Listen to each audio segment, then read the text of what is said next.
আসসালামু আলাইকুম রহমতুল্লাহ বরকাত। প্রিয় দেশবাসী, আজকে আপনাদের সামনে ভারাক্রান্ত হৃদয় নিয়ে, ব্যথিত হৃদয় নিয়ে কিছু কথা শেয়ার করতে চাই। আমরা সকলেই একটি বিষয়ে অবহিত। সাম্প্রতিক আমরা দেখতে পেয়েছি যে ময়মনসিংহ আমাদের একজন ইমাম সাহেবকে কিছু দুর্বৃত্ত ওনাকে খুব মারাত্মকভাবে আমরা যতটুকু জানতে পেরেছি যে মেলার মাইকিং চলতেছে, তখন আজানের খুব ডিস্টার্ব হচ্ছে। তো হুজুর তাদেরকে নিষেধ করলো যে আজান চলাকালীন তোমরা এই মাইকটা বন্ধ রাখো। তো আফসোসের বিষয়, তারা হুজুরের এই আদেশটুকু না মেনে তারা হুজুরের উপর অতর্কিত হামলা চালায়। হামলাটা এমন ছিল, আমরা যতটুকু দেখেছি, এক পর্যায়ে রড দিয়ে হুজুরের চোখে আঘাত করে। নাউজুবিল্লাহ। আসলে হুজুর তো আল্লাহর হুকুম পালন করছেন, যেটা আল্লাহ তাআলা বলছেন আমর বিল মারুফ নাহি আনিল মুনকার। এটা তোমাদের দায়িত্ব, ভালো কাজের আদেশ দেওয়া, অন্যায় কাজ থেকে নিষেধ করা। হুজুর সেই দায়িত্বটুকুন পালন করলেন। কিন্তু আমরা কত বড় বর্বর একটা জাতি, যেই আমরা যা ঘটিয়েছি এটা অপ্রত্যাশিত, অনাকাঙ্ক্ষিত, এবং একটা জাতি কিভাবে সম্ভব তার ইমামের উপরে আঘাত করা, যে ইমামের পিছনে আমি নামাজ পড়ি, কিয়ামতের দিন যে ইমাম আমার পক্ষে সাক্ষী হবে আমি নামাজে ছিলাম না বেনামাজে ছিলাম, আমি ভালো মানুষ ছিলাম না খারাপ মানুষ ছিলাম, ইমামের সাক্ষী আল্লাহ গ্রহণ করবেন। আমরা আজকে এমন পর্যায়ে পৌঁছে গিয়েছি, অপরাধ করতে করতে এমন পর্যায়ে পৌঁছে গিয়েছি, আমরা ইমামকে এখন ছাড় দিই না। যেই সন্তানেরা বা যে ছেলেরাই ইমামের গায়ে হাত তুলেছে, তাহলে এই ছেলেরা তার মা বাবা মুরব্বী কাউকে তারা ছাড়বে না। তো এখন কেন এই সমাজের অবক্ষয়, কেন আমরা কেন এত নিচু হয়ে গেলাম, নিচু নেমে গেলাম? প্রথম কথা হলো, আমরা পারিবারিক যে শিক্ষা, সামাজিক যে শিক্ষা, আমরা সেটা এখন ওরকমভাবে ইসলামিক আইন অনুশাসন মেনে আমরা দিতে পারছি না।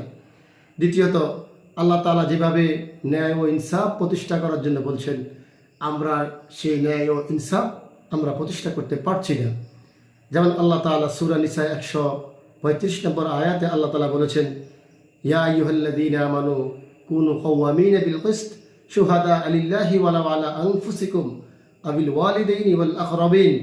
হে মুমিনগণ, তোমরা আল্লাহর জন্য এবং আল্লাহর জন্য ন্যায় বিচার প্রতিষ্ঠা করো, ন্যায়ের পক্ষে সাক্ষী হও, যদিও সেটা তোমার অথবা তোমার মা বাবা এবং তোমার নিকটবর্তীদের প্রতিকূলে হয়, তারপরও তুমি ন্যায় বিচার প্রতিষ্ঠা করো।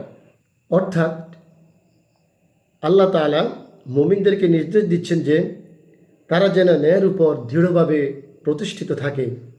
এরূপ যেন না হয় যে তারা কারো ভয়ে, কোনো লোভে, কারো তোষামদে, কারো প্রতি দয়া দেখিয়ে এবং কারো সুপারিশে ইনসাফকে ছেড়ে না দেয়। তারা সম্মিলিতভাবে যেন ইনসাফ প্রতিষ্ঠা করে এবং আল্লাহ তাআলার সৃষ্টির মধ্যে ন্যায় বিচার কায়েম করে। তো আল্লাহ তাআলা এখানে এই আদেশটুকু দিচ্ছেন, অপরাধী যদি তুমি নিজেও হও, তাহলে তুমি আইনের কাছে সেলেন্ডার হয়ে তোমার উপরে যে শাস্তি আল্লাহর আদেশ, সেই শাস্তি প্রয়োগ করার ক্ষেত্রে তুমি সহায়ক হয়ে যাও। তোমার বাবাও যদি অপরাধী হয়, মাও যদি অপরাধী হয়, বর্তমানে আমরা যেটা দেখতেছি, বিশেষ করে দলীয় কোনো পর্যায়ে আসলে দলীয় নেতাকর্মীকে বাঁচানোর জন্য আমরা উঠে পড়ে লেগে যাই, যার কারণে পরবর্তীতে তারা আরও বড় ধরনের অপরাধ ঘটিয়ে ফেলে।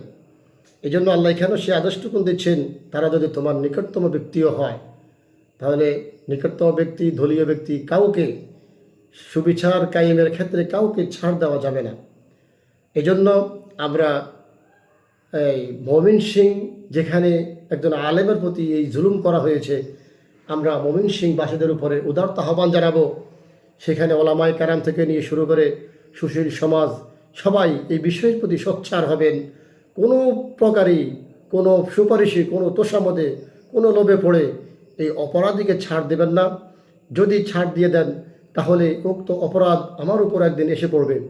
এজন্য আমাদের রাষ্ট্রীয় পর্যায়ে যারা দায়িত্বশীল আছেন, রাষ্ট্রীয় পর্যায়ে আইনমন্ত্রী, স্বরাষ্ট্রমন্ত্রী, আমাদের প্রধানমন্ত্রী জনাব তারেক রহমান, আমরা আশা করব ওনারা এই বিষয়ে কঠিন হাতে এই বিষয়গুলা, এই অপরাধগুলো দমন করবেন।